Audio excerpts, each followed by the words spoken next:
The other thing, of course, is that Ireland is and was an overwhelmingly rural country, and therefore towns and cities have never featured terribly highly in people's priorities, because most people's experiences in the past in particular have been of the country. I'm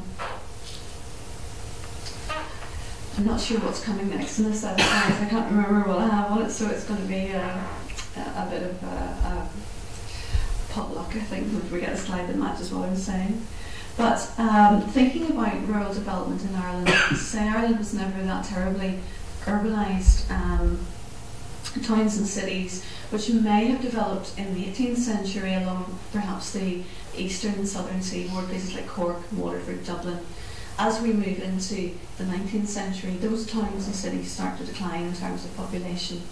And throughout the early 19th century in Ireland, we actually see quite a significant de-urbanisation. And this is happening at the same time as in the rest of Britain.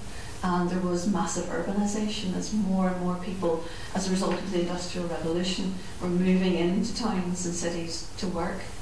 That Industrial Revolution didn't really happen in Ireland.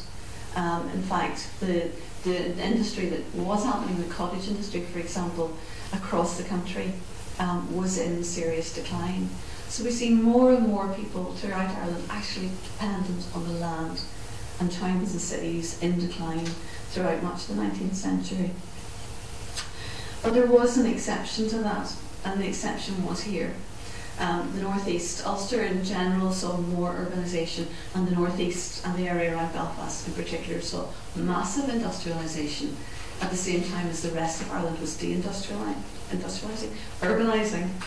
And you've got to remember that these two are also completely inextricably interlinked. Where we see industry in decline, very often we see towns in decline. Where we see industry booming, we see towns booming. So the industrialisation of the northeast was then followed on very rapidly by the urbanisation as more and more people flocked to towns. So I want to move then to think about the urbanisation of here in particular, to look at the growth of Belfast. And as I move through this, to think about some of the themes that you might want to look at if you're actually looking at the urban development of any town across Ireland. Now, Belfast, as you can see here, this was in 1791. By the end of the 18th century, Belfast was still very much confined within the old ramparts that run along what's now Carrick Hill. So if you're driving along Carrick Hill, along the back of Castle Court, those are the old ramparts of the original town. And if you're standing there, you actually see how the town dips away beneath you, down to Donegal Street and Waring Street, etc. And that was very much the heart of the old original town. It really is one of the oldest part of the towns, what we would call today the Cathedral Quarter. And just to the south of this, in Cornmarket, was really where it did all begin. That was where King James granted the charter to Sir Arthur Chichester. And here Sir Arthur Chichester built himself a manor and a castle, developed into a castle. And today, even yet in this area, you can see place names. The only evidence actually that a castle really did exist there are places like Castle Place and Castle Lane. And I wonder if the developers of Castle Court wondered about the name Castle when they were developing that. I doubt it somehow. But when we look at the narrow alleys and the streets around that part of Cornmarket, you can actually see the indication of the old Belfast that grew up under the shadow of the Chichester's castle. Now, under the Chichester's direction and planning, the town began to grow significantly from the early 17th century onwards. And the fact that they owned all the land on which the town was built meant that they had immense political power. Really, it was their town. Belfast was the Chichester's town.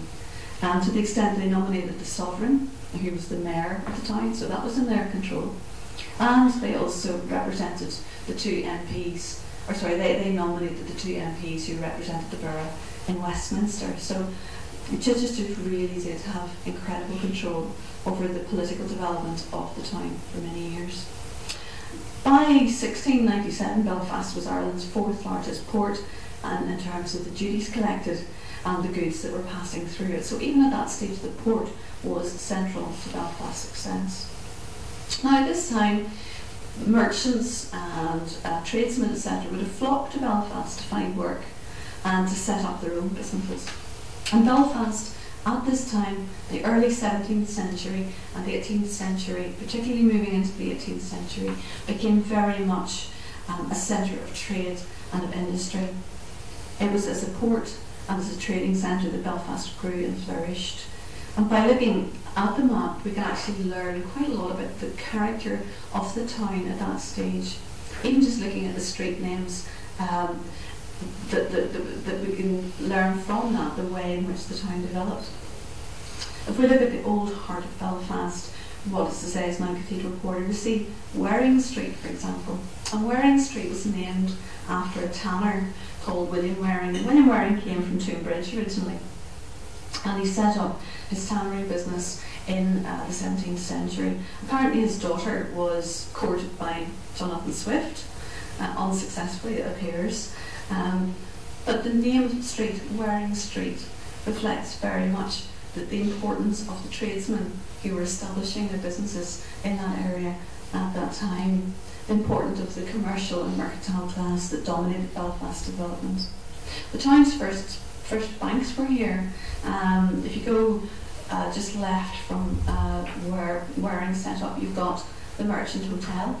And the Merchant Hotel was built by the Scottish architect James Hamilton at the cost of £30,000, and the building was opened in 1860. So banking, again, in this part of the old town. And again, we come back up Waring Street to the corner of Donegal Street. Again, the name reflects the other important group in Belfast, as I say, the old landed class, Arthur Chichester and the family that became the Earls of Donegal. So the street named after him, again reflecting the power that they had at this time. And sometimes just by looking at the street names in any particular town, village or city, you can learn quite a bit about the history of the town from that point of view. Now when we go to the junction of Waring Street and Donegal Street, and I wonder if you can picture it in your mind's eye, there is a building there that was the old Exchange and Assembly buildings. Now this was built for the people of Belfast in 1769 by the Earl of Donegal, and it was built to celebrate the birth of his son. And the Exchange was the absolute trading heart of the city. This is where all the tradesmen and the merchants came and sold their wares and exchanged, etc. It was originally a single-storey building, but 7 years later the Earl paid another sum of money for a second storey to be added to this building, and he paid another £7,000 for this. And the first floor upstairs became known as the Assembly Rooms. So this is where the city's great and good would have gathered for cultural pursuits, for political pursuits, for meetings. Anything that happened of any significance happened there in the Assembly Rooms above the Exchange, which was the commercial heart of the city. So the town's harbour commissioners had their first meeting there in 1785, and a year later Waddell Cunningham had a meeting in the Assembly Rooms in which he tried to set up the slave ship company. He tried very hard. He thought this would be a great enterprise, but thankfully it was denounced by the rest of the town's leading citizens, and it came to nothing. The rooms also played an important part, and as we move towards the end of the 18th century, of course, we're moving towards the United Irish Rebellion, and again the Assembly Rooms at the heart of that. Many of the merchants who lived in and around these streets were leading United Irishmen. In fact, 18th century Belfast was known as the Boston of the North because of the radical ideas that prevailed there at the time, particularly among the town's merchant and professional classes. And they were inspired by American revolutionaries and by the French revolutionaries, and the most radical of them, of course, as we know, plotted rebellion. The Assembly Room actually were a venue for the Belfast Harp Festival, which was held to celebrate the fall of the Bastille in 1792, and these were planned by the United Irishman Henry Joy of Kraken. Although the political events of 1798 did occupy the press and occupy many of the leading tradesmen of the time, there were a lot of other important developments going on at the same time that have perhaps more long-reaching consequences. In the 1770s, we see the introduction of powered cotton spinning, and this is probably the first step in the turn of Belfast from being a thriving mercantile town to being a manufacturing town. The foundation stone of the White Linen Hall was laid, and this would be the centre of an international linen trade throughout the 19th century. And just as importantly, the Belfast Board was established to take charge of the development of the harbour, and this was the Ballast Board whose responsibility the harbour became.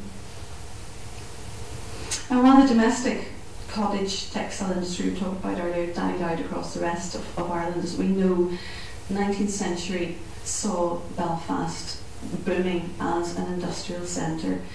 The introduction of mechanised cotton spinning accelerated the rapid rise of the town at this stage, and by 1820 over 2,000 people were employed in about 15 cotton mills spread across the town.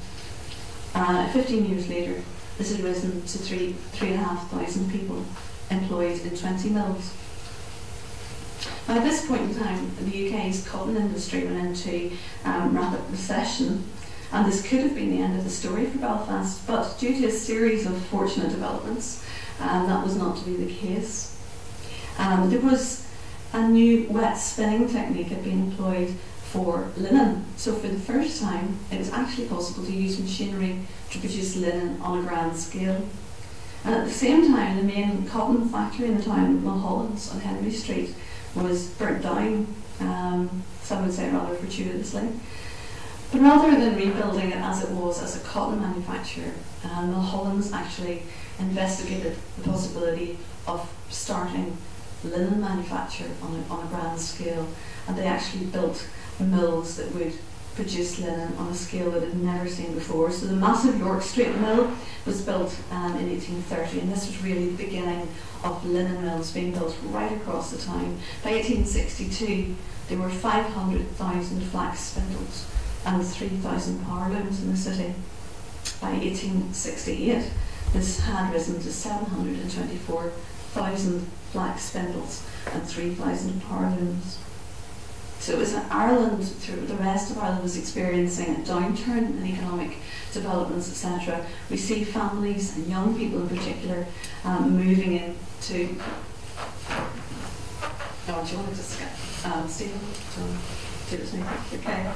So we see lots and lots of people now flocking to Belfast because of the employment opportunities that suddenly Belfast is providing for people in the rest of Ireland. So we see the city now starting to expand for the first time.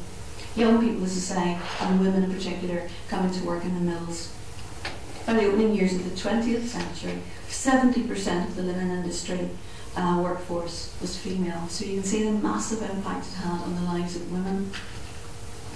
It's interesting, by 1911, we see the fact that many women in Belfast were bucking the trend in terms of marriage patterns throughout most of Ireland.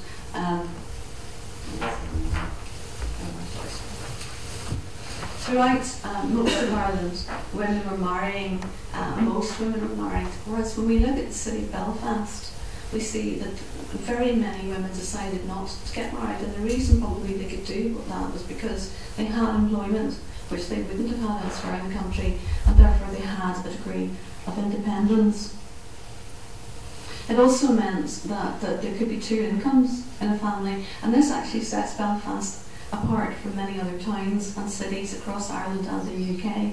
The fact that the prevalence of linen and the fact that women could work meant that there was an additional income in the town, and that in itself meant that there was greater potential for prosperity in a way.